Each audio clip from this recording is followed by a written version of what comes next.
Bismillahirrahmanirrahim. Assalamualaikum warahmatullahi wabarakatuh.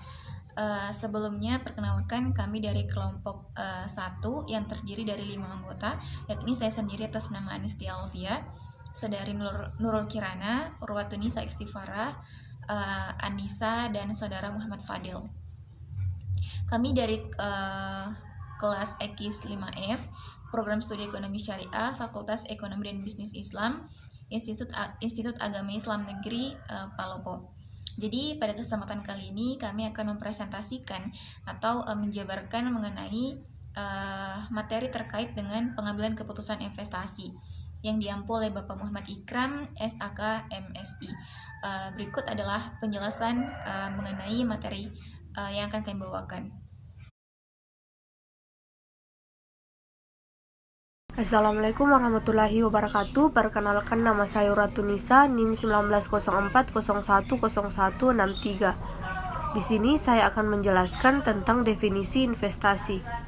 Menurut Teddy Lilin, investasi merupakan komitmen atas sejumlah dana atau sumber daya lainnya yang dilakukan pada saat ini dengan tujuan memperoleh sejumlah keuntungan di masa yang akan datang. Sementara menurut OJK atau Otoritas Jasa Keuangan, pengertian investasi adalah penanaman modal atau biasanya dalam jangka panjang untuk mengadakan aktiva lengkap atau pembelian saham-saham dan surat berharga lainnya untuk memperoleh keuntungan. Dari dua definisi tersebut, maka dapat disimpulkan bahwa investasi adalah sebuah aktivitas menempatkan modal baik berupa uang atau aset berharga lainnya ke dalam suatu benda, lembaga, atau suatu pihak dengan harapan pemodal atau investor kelak akan mendapatkan keuntungan setelah kurun waktu tertentu. Karena harapan mendatang keuntungan di kemudian hari. Nah, karena inilah investasi disebut juga sebagai penanaman modal. Selanjutnya, terdapat dua jenis investasi yang dikategorikan berdasarkan jangka waktunya, yakni yang pertama, investasi jangka pendek. Investasi jangka pendek merupakan investasi yang memungkinkan investor untuk mendapatkan keuntungan kurang dari 3 tahun dan dapat langsung dikonversikan dengan uang atau dijual. Namun, perlu diingat bahwa investasi jangka pendek ini memberikan return atau keuntungan yang lebih kecil sehingga cocok untuk memenuhi kebutuhan dalam waktu yang dekat. Contoh dari investor jangka pendek yaitu adalah obligasi jangka pendek, pasar saham, dan sertifikat deposito. Berikutnya yang kedua adalah investasi jangka panjang. Investasi jangka panjang adalah investasi yang membutuhkan waktu lebih dari 3 tahun untuk mendapatkan keuntungan. Investor dapat menikmati hasil dari investasi ini dalam 5 tahun, belasan tahun, hingga puluhan tahun yang akan datang. Keuntungan yang dihasilkan oleh investor jangka panjang tentu juga lebih besar dibanding investor jangka pendek. Investasi jangka pendek. Investasi jenis ini sangat cocok bagi seorang investor yang membutuhkan tabungan untuk keperluan di masa depan seperti biaya pendidikan, dana kebutuhan nikah, dana pensiun, dan sebagainya. Contoh dari investasi jangka panjang yaitu investasi saham dan investasi emas. Itulah tadi definisi investasi. Sekian dan terima kasih. Assalamualaikum warahmatullahi wabarakatuh. Perkenalkan, nama saya Anissa, saya dari kelompok 1. Nah, di sini saya akan menjelaskan mengenai alasan berinvestasi dan dasar pengambilan keputusan investasi. Kenapa sih seseorang tertarik untuk berinvestasi? Nah, berikut ini ada beberapa alasan mengapa seseorang tertarik untuk melakukan yang namanya investasi. Antara lain, yang pertama, itu untuk perbaikan kehidupan yang lebih layak di masa yang akan datang. Sebab taraf hidup yang lebih baik dari waktu ke waktu, ataupun setidaknya nantinya tingkat pendapatan yang ada itu sekarang tidak berkurang di masa yang akan mendatang. Nah, di mana ini bertujuan untuk seseorang berinvestasi. Yang kedua, yaitu mengurangi tekanan inflasi. Nah, di mana dengan melakukan investasi melalui pemilikan perusahaan ataupun objek lain, seseorang dapat mengurangi tekanan dari risiko penurunan nilai kekayaan ataupun hak miliknya akibat pengaruh inflasi. Yang ketiga yaitu dorongan untuk menghemat pajak. Nah, adanya kebijakan di beberapa negara yang bersifat mendorong tumbuhnya investasi itu di masyarakat melalui pemberian fasilitas pengurangan pajak juga kepada masyarakat yang melakukan investasi di bidang usaha tertentu. Nah, sebelum melakukan investasi, maka kita harus mengetahui apa saja dasar-dasar di dalam pengambilan investasi. Nah, dasar-dasar pengambilan keputusan itu terbagi menjadi 3. Yang pertama yaitu return.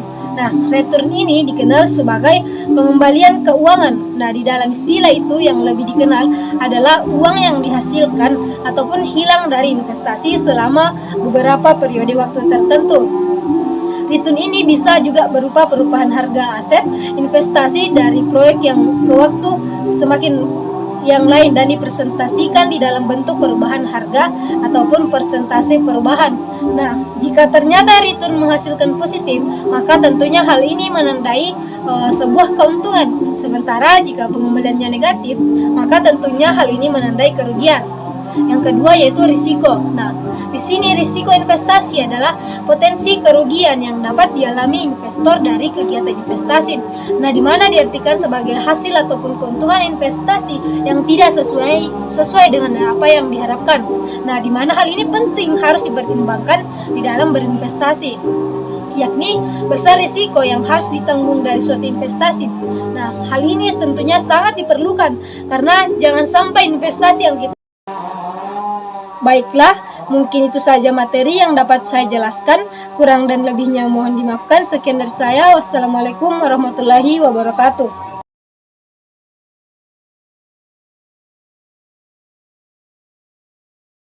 Baik, saya pemateri ketiga atas nama Nurul Kirana ingin membawakan materi mengenai cara pengambilan keputusan investasi. Sebelum mengambil sebuah keputusan untuk berinvestasi, maka sebaiknya kita harus mengetahui tahap-tahap ataupun cara apa saja yang perlu dilakukan.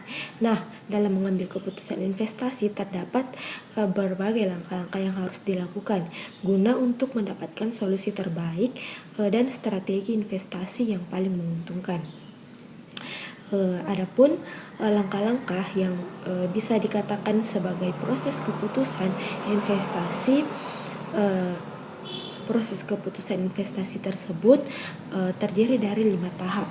Ada tahap-tahap keputusan yang berjalan terus-menerus sampai tercapai keputusan investasi yang terbaik. Adapun langkah-langkah atau tahapan dalam proses keputusan investasi, yang pertama yaitu penentuan tujuan investasi, di mana penentuan tujuan investasi ini dari tahap ini investor harus tahu apa tujuan mereka dalam berinvestasi, apakah itu jangka panjang ataupun jangka pendek, risiko tinggi dengan potensi keuntungan yang tinggi ataukah risiko rendah tapi dengan keuntungan yang rendah pula.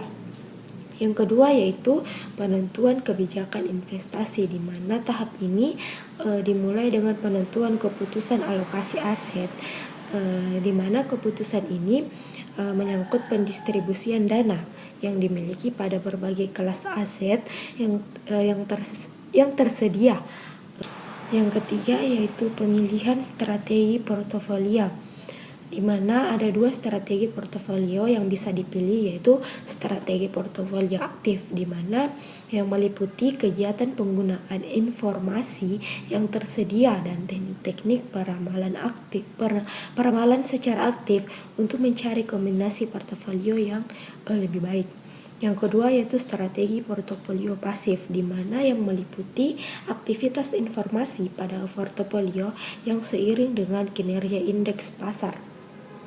Adapun yang keempat yaitu pemilihan aset, di mana pemilihan aset-aset yang akan dimasukkan dalam portofolio.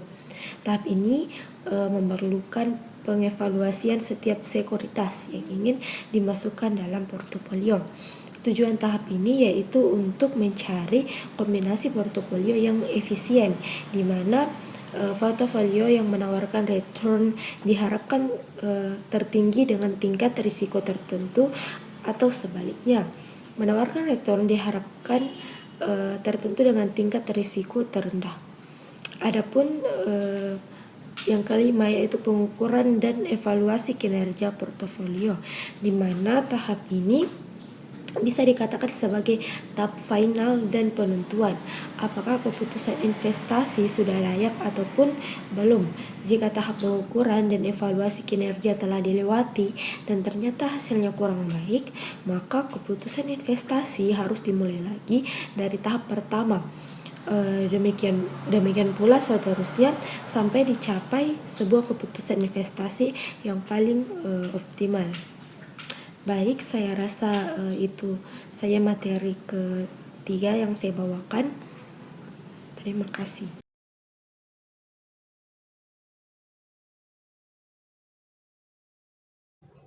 Bismillahirrahmanirrahim. Assalamualaikum warahmatullahi wabarakatuh.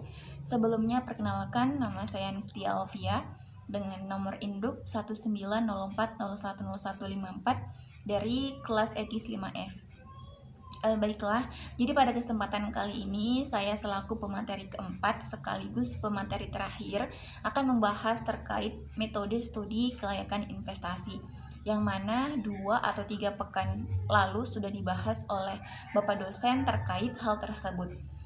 Jadi seperti yang sudah dijelaskan sebelumnya oleh teman kelompok saya, pemateri pertama, bahwa investasi itu sebenarnya dapat diartikan sebagai penanaman modal atau penempatan sebuah biaya ataupun dana yang mana itu diharapkan akan mendapatkan keuntungan di masa yang akan datang.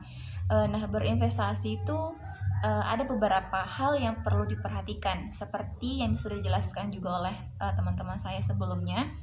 Jadi tujuannya itu apa?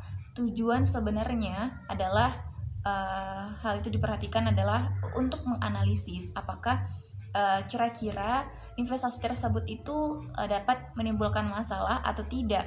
Oleh karena itu dibutuhkanlah metode analisis investasi yang tepat. Nah, berikut ini adalah metode yang perlu diperhatikan atau yang perlu dilakukan sebelum kita melakukan sebuah investasi. Jadi di sini saya akan menjelaskan 4 metode analisis studi kelayakan investasi. Di antaranya itu ada net present value atau biasa disingkat dengan NPV, kemudian ada payback period disingkat dengan PBP. Kemudian yang ketiga itu ada internal rate of return disingkat dengan IRR. Dan yang terakhir atau yang keempat itu ada profitability index atau disingkat dengan PI.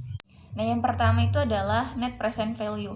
Jadi kelayakan investasi dengan metode NPV dinilai dari keuntungan bersih yang diperoleh di akhir pengerjaan suatu proyek atau investasi.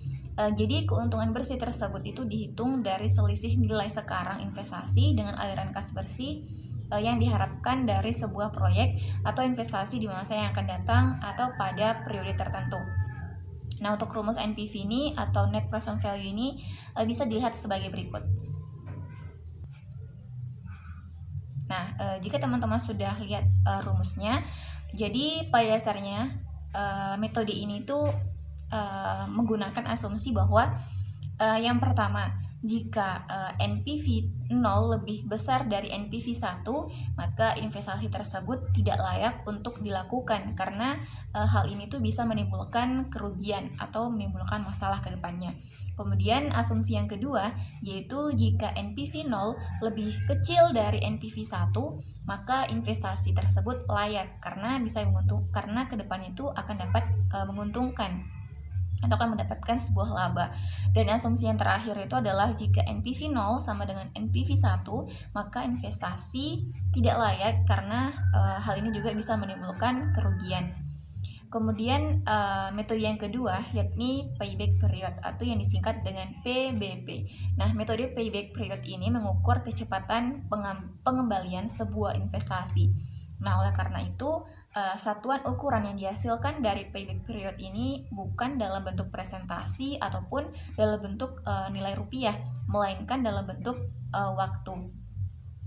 Nah, jika nilai PBP dihasilkan itu lebih cepat atau dalam waktu yang singkat dari yang disyaratkan, maka bisa dinyatakan bahwa investasi tersebut itu layak untuk dilakukan. Namun sebaliknya, jika nilai PBP itu lambat atau dalam jangka waktu yang lama yang telah disyaratkan, berarti mengindikasikan bahwa investasi tersebut itu tidak layak untuk dilakukan. Jadi untuk rumusnya itu ada dua. Rumus payback period ini ada dua. Rumus periode dari pengembalian modal apabila arus kas setiap tahunnya berbeda adalah sebagai berikut. Teman-teman bisa lihat.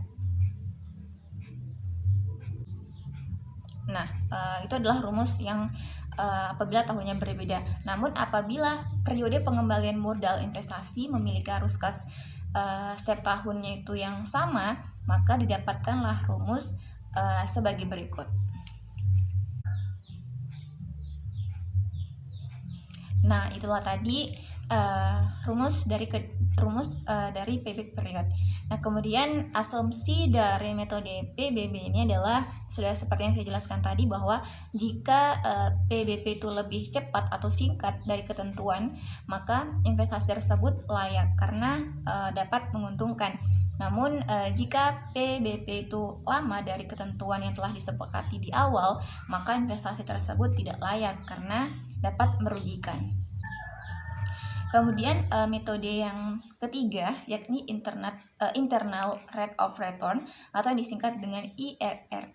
Jadi metode internal rate of return ini mengukur kelayakan suatu investasi berdasarkan tingkat suku bunga yang dapat menjadikan jumlah nilai sekarang keuntungan yang diharapkan sama dengan jumlah nilai sekarang dari biaya modal atau cost of capital. Jadi untuk rumusnya teman-teman bisa lihat sebagai berikut. Oke, baik. Jadi metode IRR ini menggunakan asumsi yang pertama itu jika IRR lebih besar tingkat bunga, maka investasi layak karena hal ini dapat menguntungkan. Namun jika IRR kurang dari tingkat bunga, maka investasi tidak layak karena hal ini dapat merugikan. Kemudian metode yang terakhir atau metode yang keempat yakni Profitability Index atau disingkat dengan PI. Jadi metode Profitability Index ini mengukur investasi yang dinyatakan layak atau tidak berdasarkan indeks keuntungannya yang dibandingkan dengan nilai penerimaan kas bersih secara keseluruhan dan nilai investasi saat ini. Untuk rumusnya teman-teman bisa lihat sebagai berikut. Nah, adapun asumsi dari metode Profitability Index ini adalah yang pertama, jika Profitability Index ini lebih besar dari 1, maka investasi layak karena dapat menguntungkan. Namun jika Profitability Index ini kurang dari 1, maka investasi tidak layak karena dapat merugikan. Nah, itulah tadi keempat metode yang perlu diperhatikan dalam memilih sebuah investasi. Jadi dengan metode tersebut kita bisa mengetahui apakah investasi tersebut itu layak atau tidak, dan metode ini juga membantu kita sebagai investor awam untuk belajar dan mengetahui apakah investasi tersebut itu akan merugikan kita atau malah akan menguntungkan kita. Jadi belajar investasi itu tidak bisa hanya dilakukan 1 atau 2 hari saja. Seperti berbisnis, dalam berinvestasi kita itu tidak hanya siap untuk mendapatkan keuntungan, tapi juga siap untuk mendapatkan kerugian. Nah, oleh karena itu mempelajari hal-hal dasar seperti keputusan investasi sebelum berinvestasi tidak hanya bisa mengantarkan aset investasi ke strategi yang tepat, tapi juga keuntungan akan mengantarkan kita untuk mendapatkan keuntungan yang tinggi dengan resiko yang rendah. Sekian materi yang bisa saya sampaikan. Kurang dan lebihnya mohon dimaafkan. Terima kasih. Wallahumma fiqh lakum itorik. Wassalamualaikum warahmatullahi wabarakatuh.